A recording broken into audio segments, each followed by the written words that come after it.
A different future starts with you. That's why GoDaddy does more than help you find a name. You can create, sell, and get found online so any small business can make a change. We need a new generation of thinking, your way of thinking. Start different at GoDaddy.com. COVID-19 patients need your help. If you've fully recovered from COVID-19 or unknowingly been exposed to it, you may have the antibodies that could help COVID-19 patients recover. Donate blood and receive testing for COVID-19 antibodies. Visit Vitalant.org today to schedule an appointment to donate blood. That's Vitalant.org. Help save lives and schedule your appointment at Vitalant.org.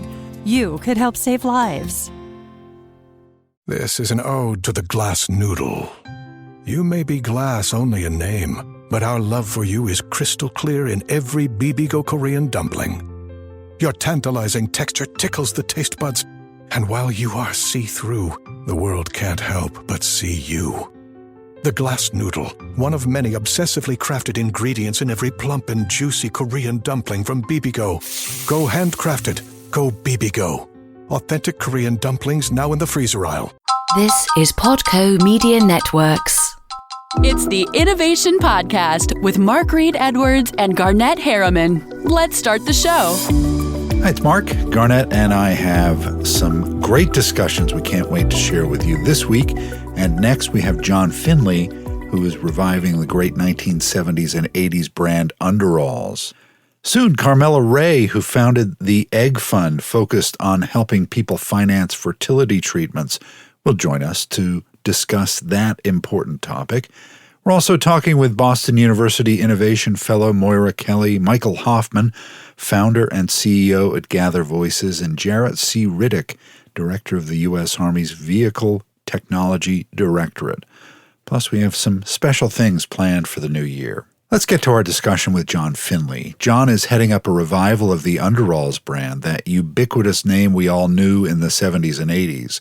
In this first part of our discussion, we get a look at why John started up this venture, the backstory on how he found the opportunity, what the new brand is all about, and how they're tackling the direct-to-consumer digital native angle. When we talked to John, he was hard at work in the garment district in New York City, so there is a bit of chatter in the background that shows he's in the middle of the action. Let's get to it. Garnett, how are you doing today? Good. Another beautiful day in Laguna Beach. So, Garnett, anyone of a certain age remembers Underalls. It disappeared in the 1990s, but recently our guest John Finley revived the brand. Do you want to do the honors of introducing John, Garnett? Absolutely. Hi, John. Thanks for joining us. Thanks for having me, guys. This is great. Great to have you here. John is a former, I'm not sure whether you were a trader or a banker, but he was involved in financial services, and then later in his career, more of a serial entrepreneur. His most recent endeavor, his most recent venture, is to be the CEO of the second coming of the Underalls brand. That's how I got to know him. I'm fascinated by things like fallen angels or brand renovations, brand refurbishments, whatever you want to call it. I'm excited to talk to him about that today. So we should launch right into that. Welcome again, John.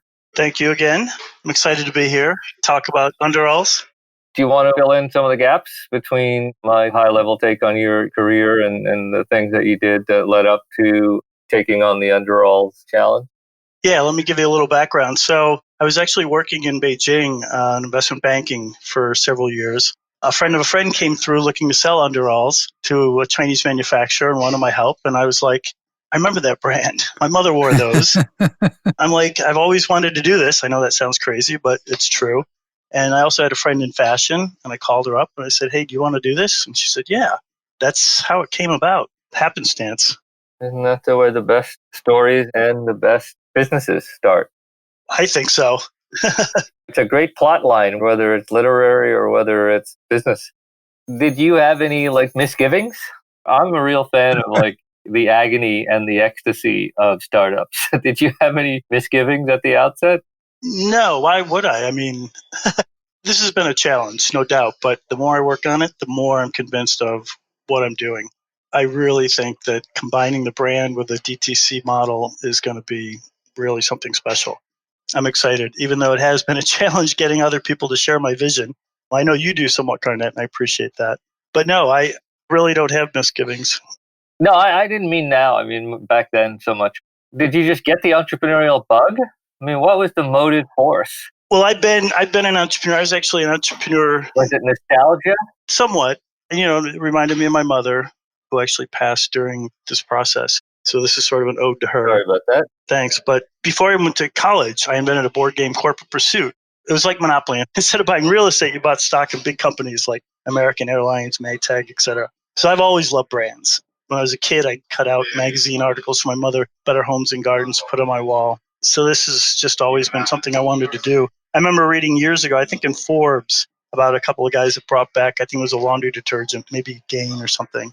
I thought that would be really cool to do. So I've been an entrepreneur from the beginning, I think. And then I did this investment banking thing for a while. And then because of that, I got introduced to Underalls.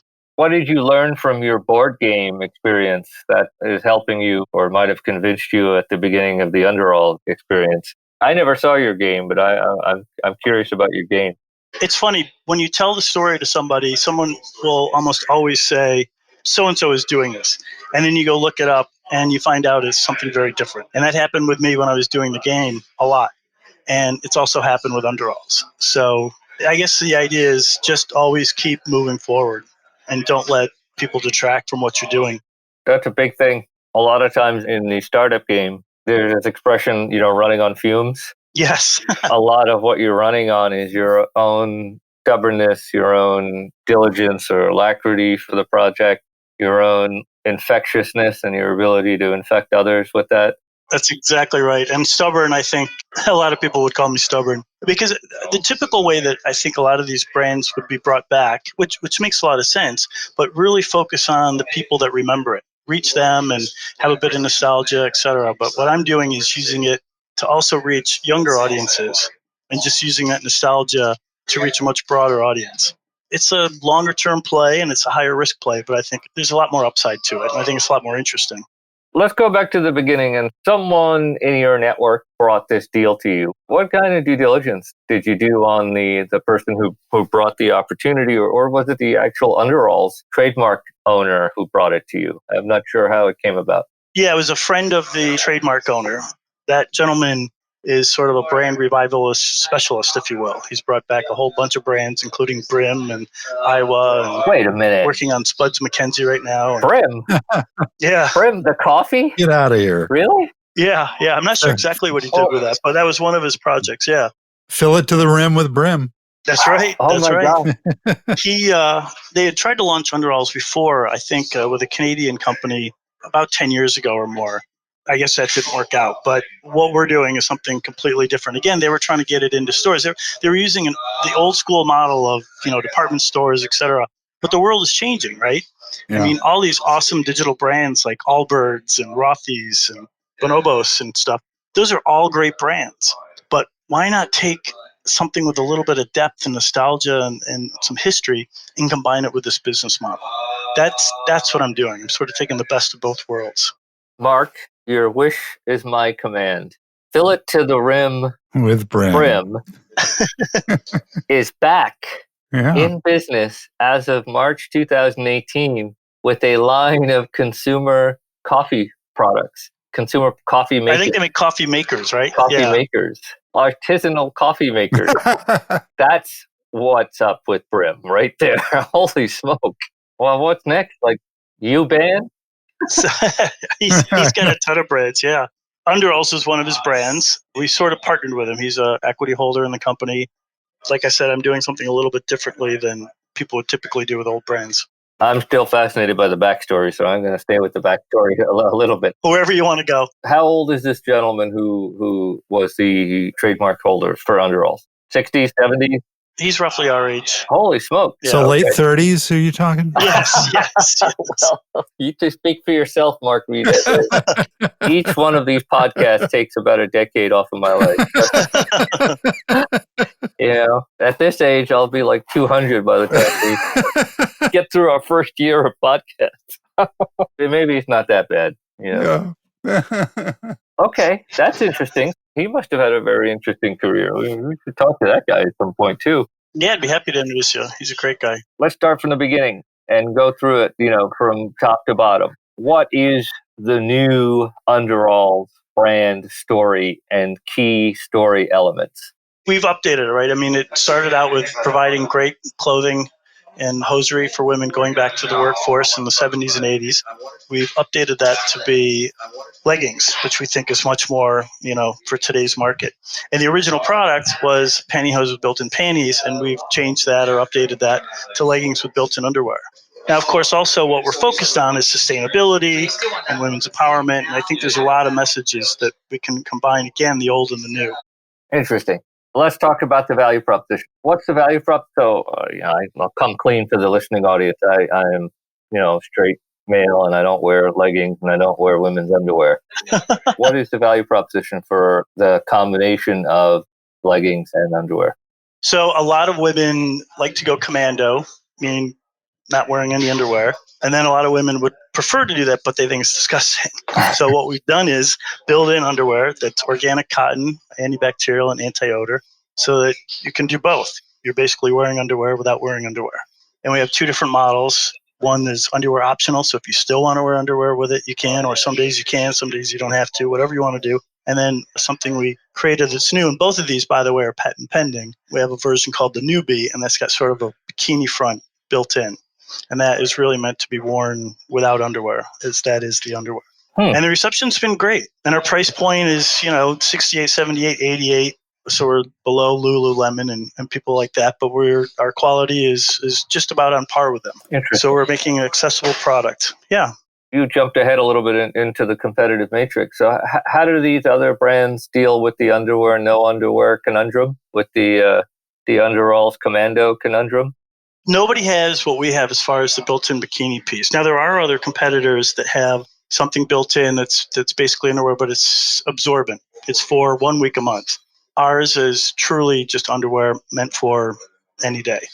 So there are competitors that do that. In fact, one of them did a Kickstarter a couple of years ago. They tried to raise $15,000, and instantly they got, but very quickly they got over $150,000.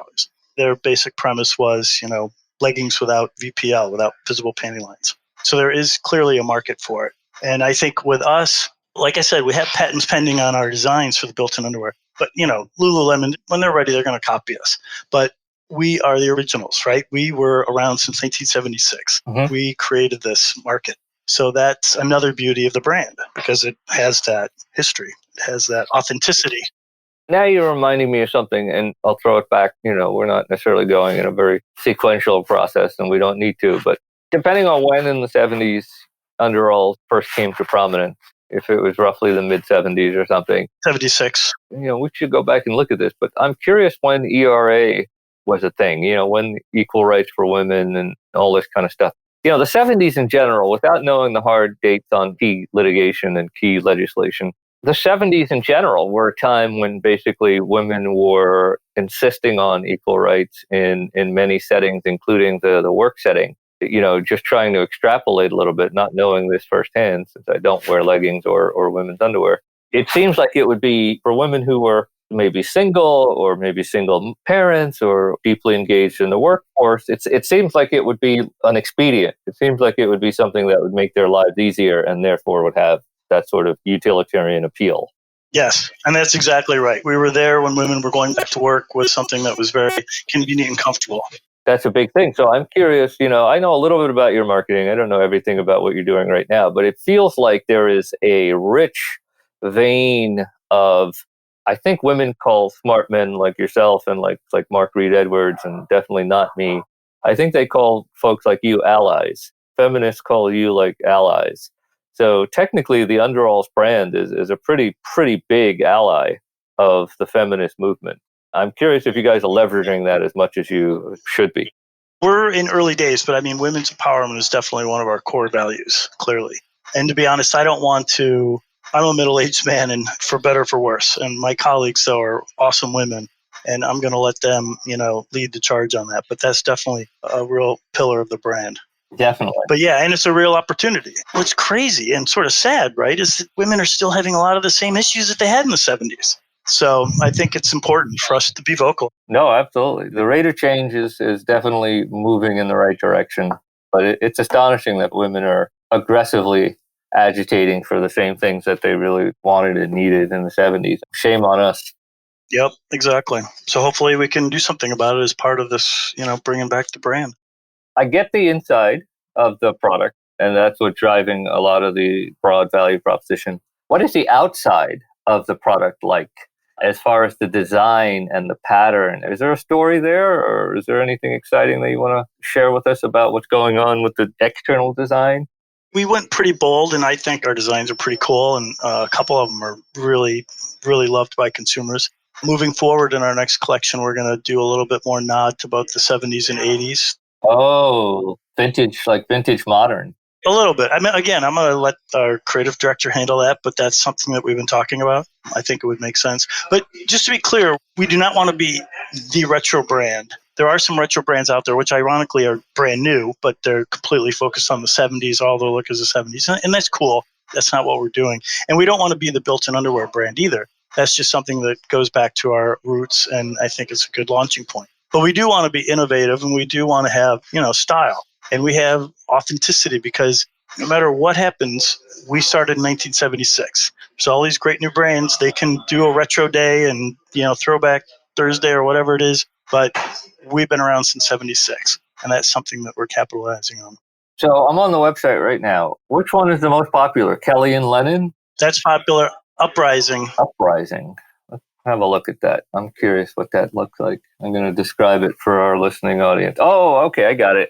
Uprising is paint splatter. It's a very cool, sort of, abstract paint splatter pattern. Mostly black on top, then splatters, then mostly white at the bottom. It looks both like very, very modern. That's been very popular. But then it's got this kind of vintagey, like Jackson Pollock thing going on. Very cool. Yeah, people love that. This may sound like a dumb question, but are the solid colors popular? Oh, of course. I mean, it's with anything in fashion. You have the cool designs, but the solids, especially black, is always going to be your most popular. All right, got it. How digitally native friendly is the brand and or the company? I guess the brand, the shopping experience, the consumer experience. What are you guys doing to make yourself more digitally native friendly?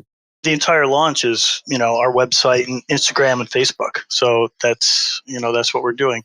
We are thinking about going into some stores, boutiques, or what have you, just to get it out there so people can touch it. But our focus is digitally native, definitely. And reaching people on Instagram, Facebook, et cetera. And then there are a lot of other methods to get to people, even podcasts, actually, that we'll do someday. But Instagram is a great way to find your audience initially. And you guys are very active on Instagram. Is that working for you? I know they recently started doing like more paid ads on Instagram, fairly recently anyway. Yeah, we have organic posts, paid posts, and we're boosting our posts. I'm in the process, you may know, of raising money to really get out there. So we have been definitely active, but we need to get a lot more active.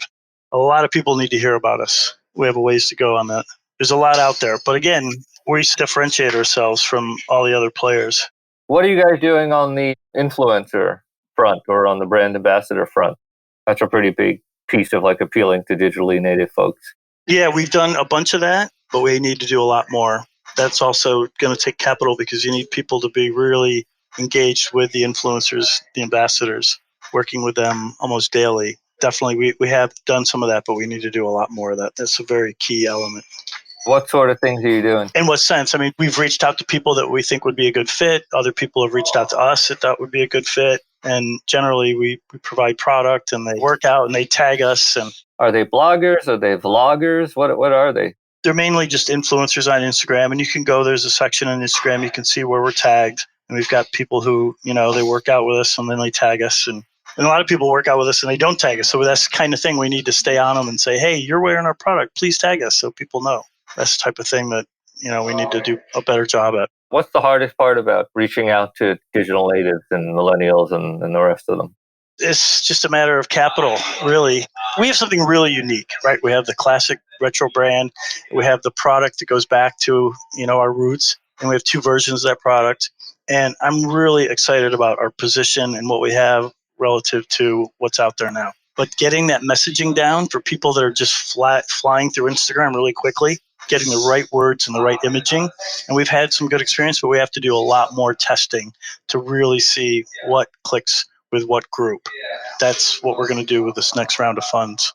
What you've learned from the sort of marketing intel that you've gathered thus far, what's the most surprising thing that came back as far as like new learning and new insights based on the data and the feedback?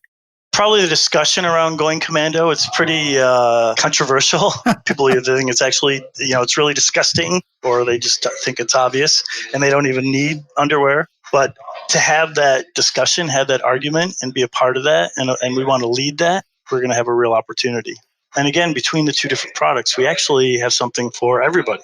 There's a little bit of educating people about what it is that we have and how it works. And we've done some user testing, and people said, oh, that sounds really interesting. You need to understand how that works. I'm working on a video right now with a comedian to explain the product, and we want to get that out, put on YouTube and Instagram and that sort of thing. The website helps. You need better visual, especially video, to explain the product. So that's the next step. So the commando conundrum. That's great. I'm going to borrow that, Garnet. If you use my phrasing, you just give me a footnote and a residual like revenue share on your licensing and stuff. Sure, you want 10% or something for life, right? Me? No, 20 minimum. I think Garnet just trademarked that. Yeah, I probably did. He's online trademarking it. I sent an email to our very, very diligent trademark lawyers. No. Whatever you feel like you want to share with me, I mean, I'm happy to take a piece of your licensing revenue. It's all good. By the way, we're not licensing it. Underalls Inc. owns the brand. Oh, there you go. Just so you know. I'm fascinated by the commando conundrum thing. I can confidently tell you that men don't talk about that at all or give a shit about talking about it. Well, that's not true. There's a brand that men's shorts. Oh, I forgot the name of it. Bird something. It's very popular, which I believe has built-in underwear.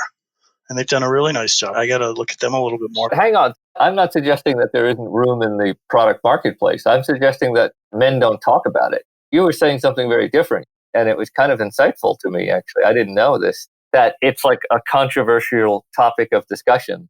So when you say things like that to me, what I visualize is, hey, you post about it or your influencer posts about it, and you instantly get like a shit ton of like social media engagement. Because people are so interested, women are so interested in talking about it and so interested in getting their opinions across. And their opinions are so vehement one way or the other. Yes. That's what I thought you were saying.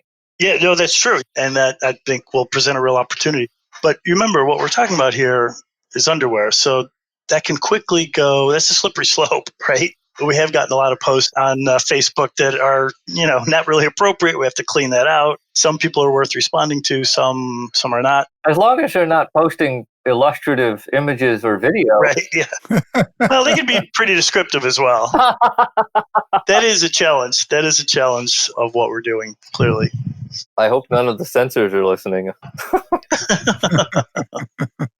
Actually, that's a great insight, I have to tell you. And I think, in general, I'm sure someone out there is going to call me sexist for this. I feel like in general, women are more willing to talk about uncomfortable things in an open-hearted, open-minded, and maybe even open forum type way than men will ever be. That's a great opportunity right there, actually. Yep, I agree. Good insight on your part. It's exciting. There's a real opportunity, but it's delicate, right? As I said, how you handle talking about women's underwear. Yeah. But my colleagues are good at that. They're women. Good. So there you go. There you go. That's their area. We're building a strong female-focused team. Kudos to you. Mark and I and the company that owns the iPod Innovation Podcast are big believers in diversity and inclusion. A big piece of that is gender equity. Good for you. Where is your factory? Where are the products made? The leggings were made in Vietnam and the tops are made in Taiwan. So Southeast Asia, but not China. So we don't get involved in any of that stuff that a lot of the country's dealing with. So we're fortunate there.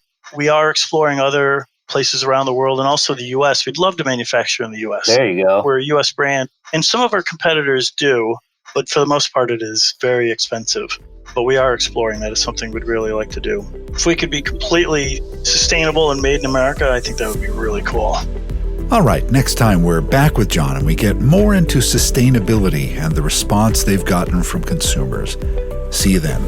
Thanks for joining Garnet and Mark on the Innovation Podcast. Visit theinnovationpodcast.co to subscribe and listen to other episodes.